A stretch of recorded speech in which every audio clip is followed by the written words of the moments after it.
It's not yet December to make evaluations, but it's already undeniable that year 2010 will have been a different one as far as Rwandan politics is concerned.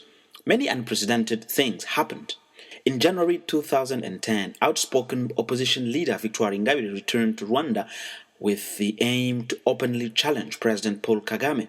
A month later, General Faustin Nyamwasa, once number 2 of the Tutsi-dominated rebel movement that brought Kagame to power, ran away to South Africa, where he joined former intelligence chief Colonel Patrick Karegeya. Kigali attempted its usual method to eliminate him physically in June, but the man survived the shooting. When journalist Rugambage attempted to understand the ramifications of that attempted political murder, the usual method was used, this time successfully. He paid with a few bullets in his head. That was a clear message to all journalists who would put their nose in state security issues. In the meantime, not yet registered political parties, including the Green Party, were making some noise ahead of the August presidential poll. Another message, using the same usual method, was sent to all not yet registered parties and their members. Green Party Vice President Rwisereka was beheaded. I can't go on with examples of unique events of 2010. There are so many of them. This time, the Rwandan government has failed to convince the international opinion. South Africa, for instance, has refused to surrender renegade army officers. Western powers, including the US, have started showing their muscles. On October 7th, Kagame made his evaluation of 2010 and announced plans for the future. More specifically, he targeted the Netherlands, one of the countries that financed and fully supported the latest almost one-horse presidential race. He made the following amalgam. Naho biriya bikangana nta kubaza ngo harubwo ubu nsobanura nanyiza ntariko nayavuga ntariko se ntibanza iwanyu nguki uravuga iki nabanza naye nibeshye bigahora ari buri gitondo uwo yaba amaze kugenda hakaza undi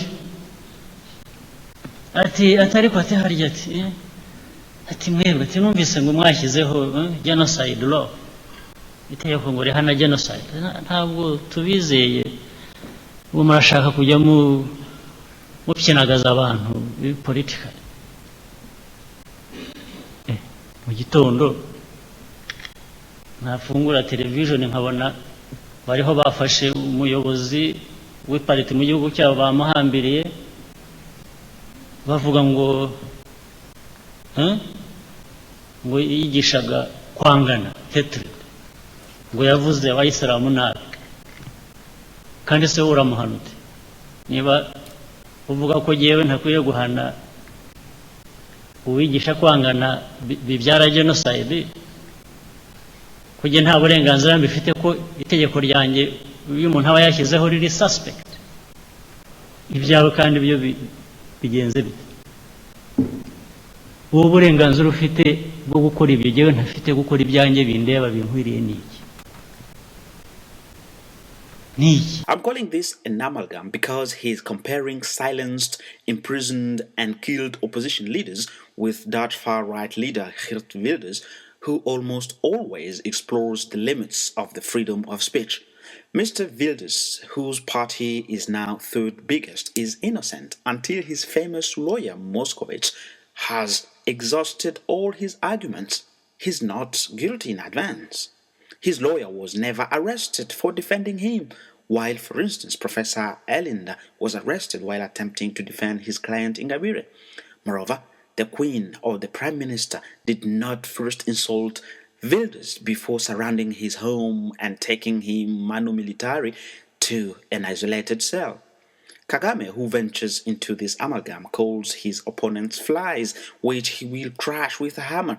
This is one instance of an opposition leader being insulted by the country's supreme magistrate ahead of her arrest. Amahanga cyangwa ishaka kutubonera muri Ingabire cyangwa muri Ntaganda ubwabyo mbisangamo ikibazo nibwira ko ari n'ikibazo cy'agasuzuguro hari ukuntu abantu bamwe bashaka kudusuzuma batubonamo ko politiki y'u Rwanda cyangwa umunyarwanda akwiye kurangwa n'umuntu nka Ingabire cyangwa kurangwa n'umuntu nka Ntaganda, abantu badafite amateka, badafite ibitekerezo, badafite na basic culture isanzwe y'uburere bw'abantu barerwa ukagira umuco. His story can't convince anyone anymore. I insist on anymore because in his latest speech on 7th of October, Kagame seems to have realized that his former unconditional backers have recurrent and persistent questions which they keep stubbornly asking him, one after the other. Ariko rero naba no gusobanurira umuntu utumva ariko ushaka no kumva. Iyo sobanurira umuntu utumva ariko udashaka no kumva, nibyo mvugira ko kuyobora igihugu gikennye, kuyobora u Rwanda bigoye, kuko ugomba gusobanura byanze bikunze. Waba usobanurira uwumva n'udashaka kumva, cyangwa se n'uwabyumvise ariko ibyo musobanura adashaka kubyumva, ashaka ibindi. Bakaza nkasobanura bati kuki wowe kuki ugira uti yes madam, urareba nkajya muri history nkasobanura areba impamvu ni ukubera ko ntabwo bishoboka, ntabwo tubishaka. Ubwo tukajya impaka tugasobanura, erega ubwo batoye umurongo umwe avamo akubwira ibyo uvuyemo nawe amaze kukubwira. I don't need lessons from any one of these people. Absolutely not. He also wants his ministers about what he calls the corruption to which his former unconditional backers push him into. We must go back and do what is right so that we don't play in some of these people's hands.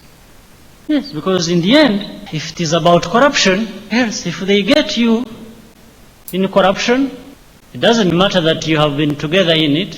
They'll turn you, they'll turn around and blame you for it. They'll turn around and judge you for it. Given that his speech came only 6 days after the UN report giving the name of possible genocide to one of the most horrible crimes in Central Africa, for which Kagame is the first suspect, there is no doubt that the corruption Kagame is referring to is related to the Congo war and plundering. In this respect, he's saying that he went to the Congo with the Westerners' approval and complicity, and the same Westerners are now accusing him of having committed crimes, including possibly a genocide. Niyo mwaba mwayikoranye hamwe mwasangiye corruption. No, you will be the culprit. They will be the judge. Imagine a situation aho ujya n'umuntu muri corruption hanyuma byarangira akaba ari uhindukira akagucira urubanza. One can then confidently conclude that year 2010 will have been a painful one for Kagame. His future, apparently, will depend on how he will manage to find convincing answers to these persistent and recurrent questions which neither ordinary Rwandans nor journalists can ask. If he takes long to answer them, more questions will rise about Kibeho 1995, about Byumba and Ruhengeri in the early 1990s. Saddam Hussein recently answered similar questions about the Kurd massacres in the 1980s. It was in a court sponsored by his former unconditional backers. Even the one with whom you've been in it turns around and is the judge, the one to judge you and punish you for the corruption in which you were together. Isn't it a funny world we live in? Obviously, Kagame is aware of what awaits him.